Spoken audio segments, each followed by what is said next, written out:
Welcome back, everybody. David L. King, aka DavidXRPLion, coming to you on January 9th, Friday, at about 6:55 p.m. Mountain Time. I am so excited to be able to present this to you today. I've covered a lot of interesting information about JFK, and this is the synopsis. When the Lord brought this to me and had me go back, because I was working on the silver pricing. By the way, that video is coming out after this one within the next day. I'm going to be working on it tomorrow, just to give you a little heads up. Everything ties together. Everything ties together. And that's what is so exciting, and what I'm so excited to share with you today, tonight, and over the weekend. You're going to learn who John F. Kennedy was. Now, this isn't the encyclopedia version, but again, as you know, I like to build a foundation so we have something to stand on. It's proven. It passes everything that we need to know and understand.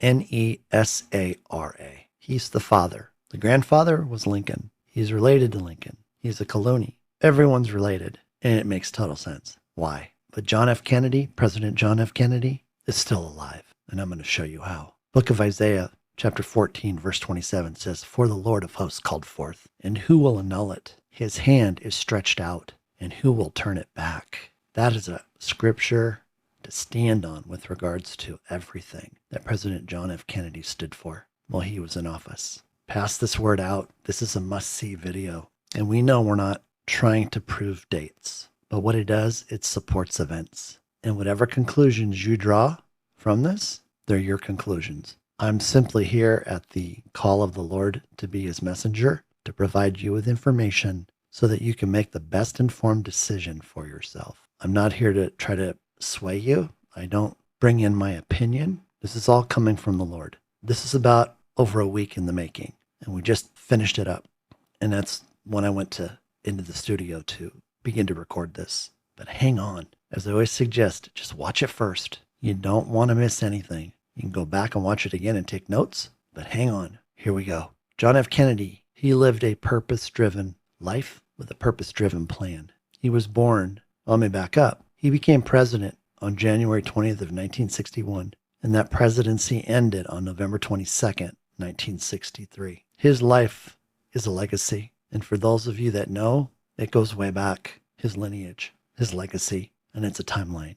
And that's what I'm excited to share with you today. He was born on May 29th of 1917. He began his career with the U.S. Senate on January 3rd, 1953. His time in the Senate as a senator ended on December 22nd, 1960. Why? Because he was nominated to be the president of the United States. He was sworn in as president of the United States on January 20th, 1961. What did he do during his presidency? What was the legacy? What did he leave for the American people? That's what you're here to find out today. The story that they tried to hide, and I can speak firsthand about this, and you'll see why shortly if you're not aware. But this was Kennedy's most secret and guarded plan. And you're probably saying to yourself, well, David, what do you mean? Kennedy had a secret and guarded plan. Just hold on. He died at 46 years old, but his plan was for 64 years later. This was his purpose-driven plan. If you look at the document he's holding, it gives you some information that's relevant for today. And that's why I bring this up. This is relevant for today. The gentleman over here on the right-hand side, that is Chairman Dan Rostenkowski. He was the chairman of the House Ways and Means Committee. He worked hand in hand with Kennedy since Kennedy came in. And what did they do together? Kennedy created a plan, and Dan Rostenkowski was right there to help him pull it all together. Privatized the Postal Service, remapped Social Security, no income, corporate, or estate tax, no gift or capital gains tax, replaced with a 14% consumption tax on new items, not on anything related to food, clothing, utilities. Think of it as a tax on what you purchased, cars, homes, that would level the playing field across the board. A billionaire would pay the same 14% on his $250 million yacht as anyone would pay on buying a Ford truck, a Chevy truck, a Mercedes-Benz. And there was a $25 million age adjustment payment coming back to everybody based upon a minimum age of 24. And they were working for 30 years down the road. And when I started to put all this stuff together, that's when it really hit me and it began to make sense. Because remember, they come up with these ideas that they want to implement for the betterment of humanity, for Americans, for citizens of the United States. But it doesn't always mean that it's going to be instantaneous because of the protocols and the rhetoric of politics. The House of Representatives, the Senate, this vote, that vote. And over time, it got just ridiculous. And you know exactly what I'm talking about. And each one of those institutions on their own became a weapon against presidencies, terms. Why? Because they knew they could outlast a president. If a president only had 2 4-year terms, they could outlast him for 8 years and hopefully have their own type of president in office to do what they wanted to do. So it was more about what the congressmen and the senators wanted to do, House of Representatives, than it ever was about a president. But see, here's a man who came in realizing what the system was, realizing that the Federal Reserve, which had come in 1913, was working against the American people. It had created its own monetary system, separate from our U.S. Treasury, which only had coinage. The Federal Reserve took over our paper money and made it such that they loaned it to us, loaned it to the government. So who was Dan Rostenkowski? He was a United States representative from Chicago. He served for 36 years from 1959, so he came in before JFK until 1995. He became one of the most powerful legislators in Congress, especially in matters of taxation. And I want you to understand why I put this in here. It says he was imprisoned in 1996. I'll tell you just a little bit about that. But here's his credentials. Chairman of the House Ways and Means Committee, January 3rd of 81 till May 15th of 1994. House Democratic Chief Deputy Whip from 77 to 81. Chairman of the House Democratic Caucus, 67 to 71. U.S. House of Representatives, 59 to 95. The man did a lot. He was responsible for the tax legislation to reduce taxes from 91% down to 28%. He was a Democrat working with JFK. And I want you to focus on that. You don't stand with credentials like this and not be recognized as somebody who was powerful. He became one of the most powerful legislators in Congress, especially in matters of taxation. Part of Kennedy's legacy when he was in the White House as president. In September of 1951, he amended Executive Order 10-289. So the amendment became Executive Order 11110. And this is famous.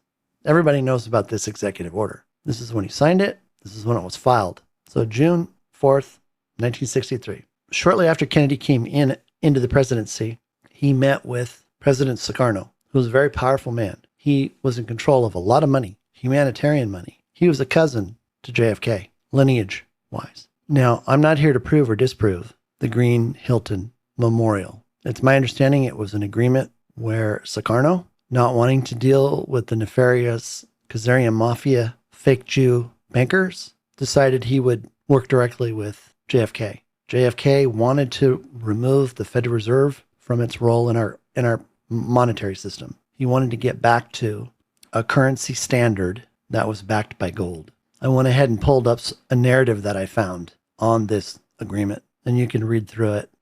I want to highlight the high points for you, and that was in 1963, Sukarno, and this isn't a spelling error. It's presented this way as well as the other way that I've spelled it. In 1963, he canceled the agreement with the Jewish bankers. This was the false Khazarian mafia bankers, and he transferred the gold and the gold rights to President of the United States, JFK. At the time, the United States was trapped in massive debt after being involved in the World War, and President JFK wanted the country to print money without debt. It goes on to talk about the Federal Reserve, and then it talks about what was happening with the bankers and the lobbyists. And after the MOU, the mutual offering, was signed as a sign of approval, the memorial agreement was established in Geneva, Switzerland, signed by Sukarno and JFK. Through the agreement, the United States government recognizes Indonesia's gold bar of more than 57,000 tons in 17 packets of gold packaging. Through the agreement, it was deposited with the Federal Reserve banking system against the dollar. It says this agreement is facilitated by the Tripartite Gold Commission. And through this agreement, also the power of gold changed hands to the American government. And from the agreement, the Executive Order 11110 was issued, signed by President JFK, authorizing, here's the key, authorizing the Treasury to take over the right to issue currency from the Federal Reserve. And you can read more about this. Then what happens? This gets signed on November 14th of 63. On the 22nd, Kennedy was killed in Dallas, Texas. The question is, was he killed? We'll leave that up to you to find out. So what happens? He's gone. Kennedy's gone. His program is still unfinished. It's on the chalkboard at the White House. What happens then? Time goes by. It's hidden. But wait, November 22nd, 1963 to November 22nd, 1994 is 11,110 days. We know this number. We've seen it. We just saw it. The Executive Order 111110. Yes, that's what I'm saying. That executive order was tied to a timeline, his legacy timeline. When he left office, alive or dead. What happened on April 22nd, 1994? Well, let me tell you what happened. Changed my world. On that day, I was attending a private continuing education seminar over 3 days in Los Angeles at an LAX hotel. And it was Friday, the last day. And one of the educators who had put together the program asked a bunch of us, 25 to 35 somethings, if we could stick around for a little while after it was over on Friday afternoon at like 4:30 in the afternoon. And of course, there's a lot of people just, they're done. They want to get home, start their weekend. You know, they want to do their 5, do their 2, and then start their 5 all over again. And he asked me if I could stay. Well, I had an hour drive home. We had 3 days of intense tax training. I was bushed, but the Holy Spirit told me, Dave, you need to stay. And the person told us, hey, there's somebody coming in. They're going to be laid over from their flight home, and they want to come and talk to you guys about some stuff. That's it. That's all he told us. So 15 minutes goes by, 20 minutes goes by, half an hour goes by, and he says, he's on his way. He's coming over from the airport. He just got off the plane. And, you know, I'm like, man, I just want to get home. I'm tired. But I stayed because the Holy Spirit told me to stay. So at about 45 minutes after, he comes running in the room. You could tell he had been humping it because he was like sweating. And the person putting on the continuing education seminar, tells us, okay, he's here. He's in the building. He's trying to find us. And we're kind of off in a back room. And he comes walking in, and the person introduces him and says, I want to introduce to you Dan Rostenkowski, chairman of the House Ways and Means Committee. And we're all like, okay. See, we were just a bunch of young tax people. We weren't, at that time, we weren't involved in the politics of the world or even America. We were focused on helping people with their tax needs and things of that nature. I didn't know who he was. I don't think there was a person in the room other than the host who knew who he was. And he says, hey guys, he says, I just got off my plane. I got a little bit of a layover. I had to be here to talk to you guys today. And I know you're really going to enjoy what I have to share with you. So I've only got about 30 to 35 minutes, so I'm going to go quick. But he says, let me tell you about this program that no one knows about that's been on the chalkboard at the White House since Kennedy. And of course, my ears are perking up. And he says, the first thing that's going to happen is they're going to privatize the Postal Service. And he says, Federal Express flies all the U.S. mail anyway, and they want to be able to have access to everybody's home on a daily basis. So it's a really good fit for them. And then he says they're going to remap Social Security. And what does that mean? We're just as curious as can be. And he says, here's what the plan is. They're going to draw a line in the sand at a certain age. And they're going to say, if you're this age by this date, you'll stay in the Social Security system. You'll be contributing into your Social Security, through your wages and things of that nature. And you'll be able to receive Social Security benefits down the road. And of course, we're not wanting to be too forward by asking him a ton of questions. And he knew that. And he kind of leaned forward and he said, let me give you an idea of what this looks like, guys. He says, let's just say, for example, we draw a line in the sand and we say, if you're 45 years old after the first part of the year, you'll stay in and continue to contribute to your own Social Security. And if you're not, there'll be 4 to 8 government options that you can choose from in order to put your own money into it and save for your own retirement. We're like, oh, okay, that makes sense. He says, there will be no income tax, no corporate tax, and no estate tax. And the energy in the room is like starting to rumble. It's like, yeah. Like we just all want to race out of the room and go tell our clients what's going on. And he says there will be no gift tax, no estate, no capital gains tax. Now we're really getting excited. We're like jumping up, high-fiving, because, we're thinking about, at that time, that's when the stock market was just starting to take off.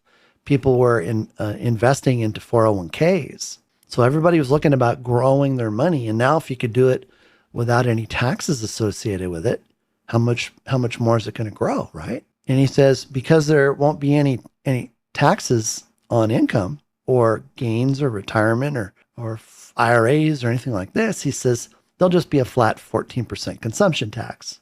That's what he called it. And he said, it'll just be on,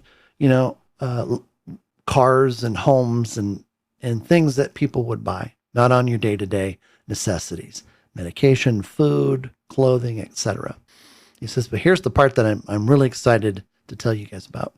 He says, there's going to be $25 million put aside for each and every one of you, but it's age adjusted. And of course, we're like listening, going, well, what does that mean? And he says, the older you are, the more you're going to get. The younger you are, you're going to get less. That's what the age adjustment means. And we're like, oh, okay. And he says, but before you leave today and run out and tell everybody about this, I need you to understand it's not going to happen for about 30 years. And it was like the oxygen got sucked out of the room.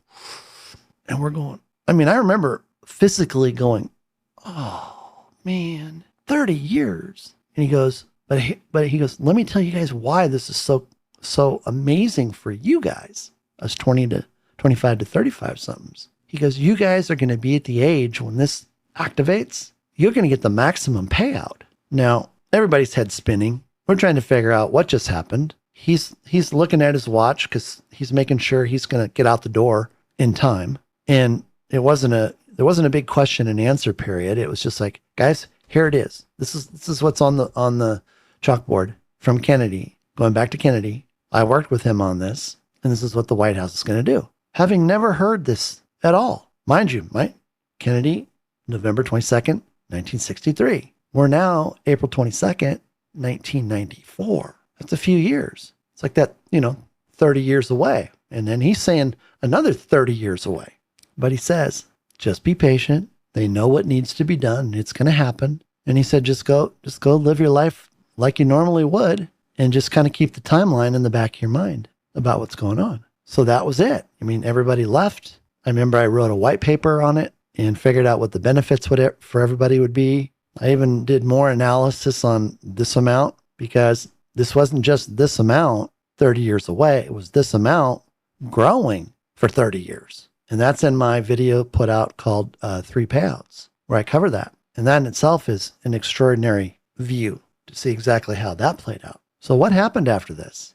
This was 1994. Now, again, I'm not here to verify. I'm just putting out information that I believe is relevant. You may not believe it. You may ask ChatGPT or Grok or any other AI, and they're going to come back and say, oh, that's just a conspiracy theory. None of that's true. Well, I'm just going to give you the information that I've already looked at myself, and this is what I'm aware of. It was passed by Congress. NESARA was passed by Congress on March 9th, 2000. Now, mind you, when Dan Rostenkowski came on April 22nd, 1994, his words, we don't have a name for it yet. We don't know what it's going to be called, okay? Just so you're aware. We come to find out that the 107th Congress passed the bill. The bill was then hidden in the records because once this bill was signed, it was treason to release the information about it. Treason. Senators were killed. Congressmen were killed putting this information out. So Congress passed it March 9th, 2000, and it's identified that Bill Clinton signed the bill into law on October 10th of 2000, 7 months and a day, with nobody knowing what was going on at the time. Then what happened? We had 9/11. Here's when it was signed. And its effective date was supposed to be 9/11/2001. Alan Greenspan, the chairman of the Federal Reserve, he was scheduled for a press conference at 10 a.m. Eastern Standard Time, just outside the Twin Towers. And we know what happened. It didn't happen. And then we had, at the time, George Bush Jr. as president. We had the situation in New York City with the Twin Towers.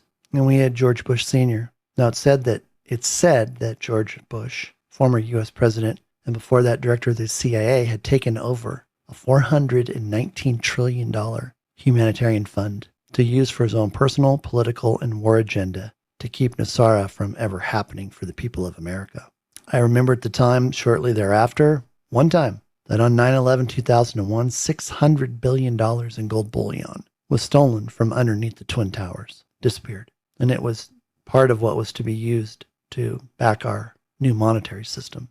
So it's been said that Bush Sr. used those humanitarian funds to implement his plan to keep NESARA from being implemented that day because they weren't going to lose control of the money of the Federal Reserve, IRS, etc.